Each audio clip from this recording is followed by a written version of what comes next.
संतोष की रिपोर्ट में आप सबों का स्वागत है।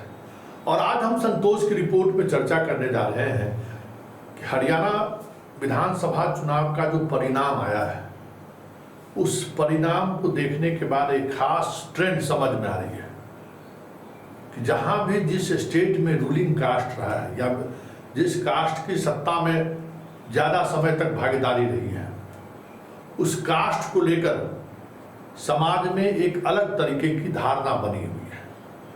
और वो धारणा अब कहीं न कहीं आज की राजनीति को प्रभावित कर रहा है और उसका लाभ बीजेपी एक अलग तरीके की सोशल इंजीनियरिंग के सहारे उठाती आ रही है। और शुरुआत उसका गुजरात से हुआ, जहाँ पटेल और ठाकुर, पटेल और राजपूत के बीच आज़ादी के बाद सत्ता एक तरफ पटेल नहीं तो फिर सिंह के पास, मतलब राजपूत के पास रहा करता था।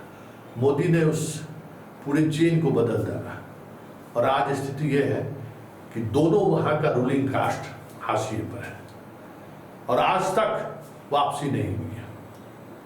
वही ट्रेंड हरियाणा में भी देखने को मिला कि जाट को लेकर गैर जाट जाति के लोग आज भी जाट के सत्ता और सरकार को स्वीकार करने को तैयार नहीं है। ऐसे में तेजस्वी के लिए 2025 कितना मुश्किल भरा होगा, क्योंकि बिहार में भी 2005 से सत्ता कमोबेश इसी धुरी के आसपास घूमता आ रहा है। यादव मुसलमान के खिलाफ सारी जातियां गोलबंद हो जा रही हैं। एक दौर था जब लालू पिछड़े के नेता थे, आज एक दौर है कि वो यादव और मुसलमान के नेता है और एक बड़ा वोट बैंक होने के बावजूद भी वो चुनाव जीतने की स्थिति में नहीं हो पा रहे हैं। 2010 में तो बड़ी बुरी स्थिति हो गई थी। 2015 में नीतीश के साथ आए तो फिर उनकी वापसी हुई। 2020 में चिराग का खेल चला तो उससे उनको लाभ हुआ, 25-30 सीटों का उनको लाभ हो गया। तो ये सारी जो कवायद है राजनीति की, वो संकेत है कि जो रूलिंग कास्ट रहा है, अब समाज उसको स्वीकार करने को तैयार नहीं है। उसका सत्ता में बने रहने के दौरान बहुत सारी चीज़ें होती भी हैं। उस रूलिंग मुख्यमंत्री के प्रभाव के उनके जाति के लोग इस तरीके के व्यवहार भी करते हैं जिसका असर लोगों पर पड़ता है।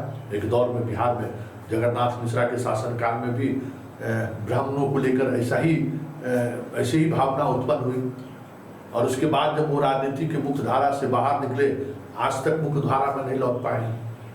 यही स्थिति यादव और मुसलमान का है।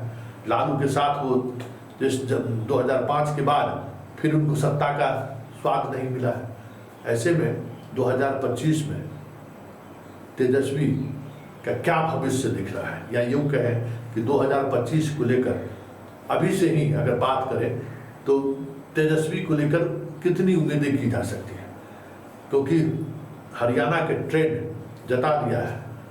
जैसे जाट को हरियाणा के लोग स्वीकार करने को तैयार नहीं है, वैसे ही 2005 से लेकर आज तक के चुनाव को अगर आप देखिए तो चुनाव आते आते जंगल राज, लालू यादव सब वही नैरेटिव सेट होने लगता है और आखिरकार आरजेडी को हार होनी देखने को पड़ती है।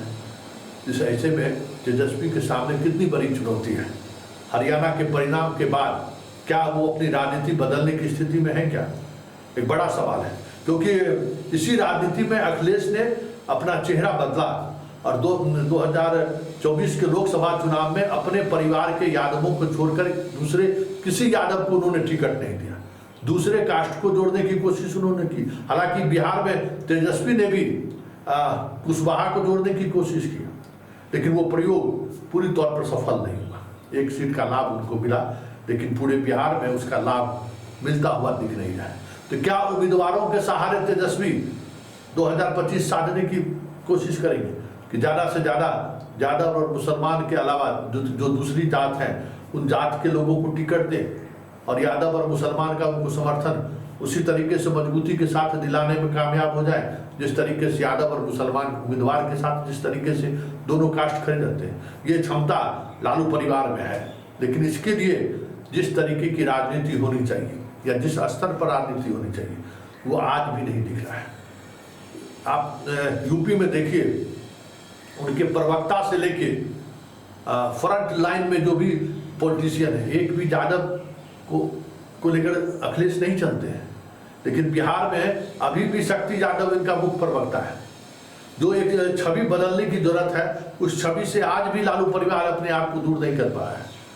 और यही वजह है कि हरियाणा का परिणाम 2025 में भी बिहार में भी उसी तरीके से रिपीट हो जाए तो कोई बड़ी बात नहीं है, क्योंकि इतनी तरह के गठबंधन के बावजूद भी यादव और मुसलमान को छोड़कर दूसरी जाति को जोड़ने में कामयाब होते हुए लालू परिवार नहीं दिख रहे हैं।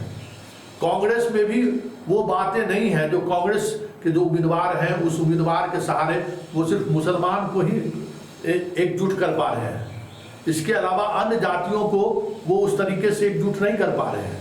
कांग्रेस हरियाणा में जब हार हो चुकी है तो बिहार में तो और उसकी बुरी स्थिति है। नए लोग तो दिख ही नहीं रहे हैं कांग्रेस में, नए पौधा कहीं दिख रहा है कांग्रेस में।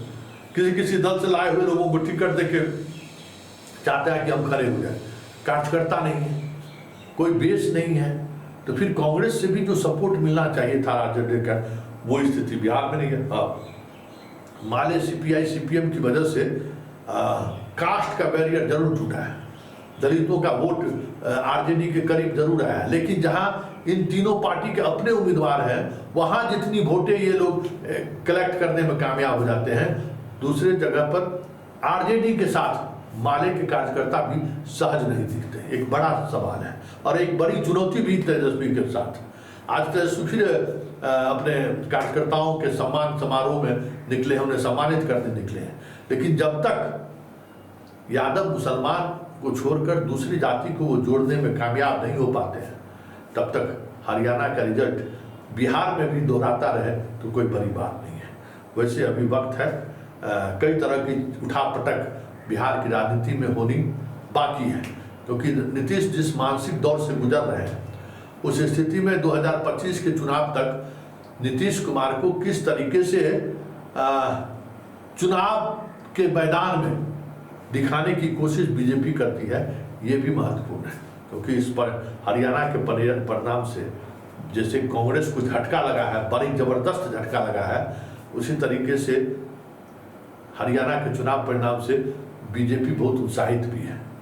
और इस उत्साह से का असर उनके आने वाले समय में दिखाई पड़ेगा। इसलिए ये भी देखना जरूरी होगा कि 2025 में बिहार में किस तरीके की नैरेटिव शिफ्ट होती है और उस नैरेटिव को तेजस्वी किस तरीके से बदलने में कामयाब होते हैं। क्योंकि नैरेटिव एक ही है, जंगल राज, कहने के लिए कुछ भी नहीं है। 2005 से जो नैरेटिव बिहार में चला आ रहा है वो आज भी वही नैरेटिव है। चुनाव के वक्त जंगल राज, अपहरण उद्योग, भाई भतीजा, लालू परिवार, लैंड फॉर जॉब, भ्रष्टाचार, वही मुद्दे हैं जिस मुद्दे को लेकर 2005 में नीतीश कुमार सत्ता में आए थे। आज भी वही मुद्दा एग्जिस्ट कर रहा है और उस मुद्दे को कैसे तेजस्वी अलग कर पाते हैं अपने पूरे राजनीतिक शैली से, ये महत्वपूर्ण और देखने वाली बात होगी।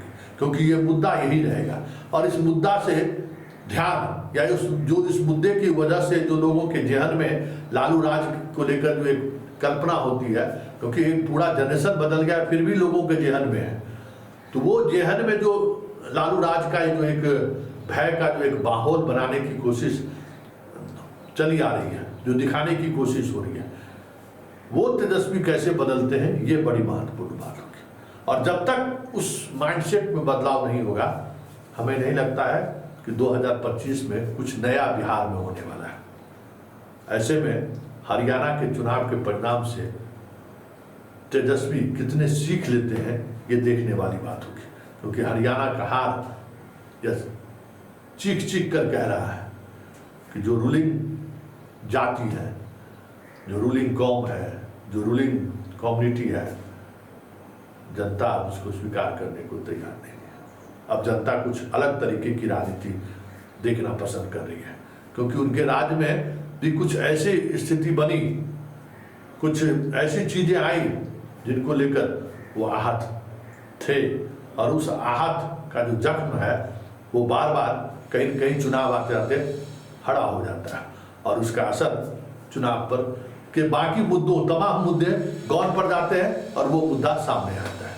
इसलिए हरियाणा चुनाव तेजस्वी और लालू परिवार के लिए एक खतरे की घंटी है। अगर वो संभल गए तो फिर परिणाम बदल सकता है, अगर वो नहीं संभले, सिर्फ कहने को पार्टी को माई से हम बाप की तरफ ले जा रहे हैं, उससे अगर सवाल ही नहीं है उससे कुछ होने को है, तो संभल गए तो संभल गए, नहीं तो फिर 2010 वाली स्थिति हो जाए तो कोई बड़ी बात नहीं।